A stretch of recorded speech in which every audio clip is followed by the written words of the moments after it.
बीडचे सरपंच संतोष देशमुख यांच्या हत्या प्रकरणामुळे राज्यातील राजकारण सध्या ढवळून निघालंय। या प्रकरणामध्ये मंत्री धनंजय मुंडे यांच्या राजीनाम्याची मागणी विरोधकांनी मोठ्या प्रमाणावरती लावून धरली आणि यामध्येच आता भगवानगडाचे महंत नामदेव शास्त्री यांनी जाहीरपणे धनंजय मुंडे यांना पाठिंबा दर्शवला आणि त्यानंतर आता मृत संतोष देशमुख यांचं कुटुंब भगवानगडावरती जाणार आहे। अगदी थोड्याच वेळात ते महंत नामदेव शास्त्री यांची भेट घेणार आहेत आणि या प्रकरणातले सगळे पुरावे महंत नामदेव शास्त्री यांना ते सादर करणार आहेत। आरोपीची मानसिकता बघण्यापेक्षा त्याच्यावर किती आरोप आहेत हे जर बघितलं असतं तर ही घटनाच घडली नसती।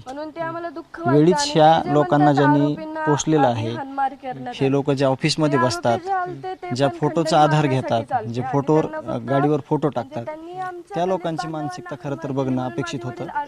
तर मी त्यांची काय मानसिकता होती, त्यांच्यावर किती गुन्हे आहेत आणि एकीकडे मस्साजोग गाव आहे, एकटे सरपंच नाही, संतोष अण्णा देशमुख आणि गाव यांची काय म्हणजे यांचं काय टेट असेल ते आणि हे मला एवढीच गोष्ट बोलण्यासाठी महाराजांची भेट घ्यायची। त्यांना एक चापट दिसली, माझ्या वडिलांच्या अंगावरचे कित्येक घाव त्यांना का नाही दिसले?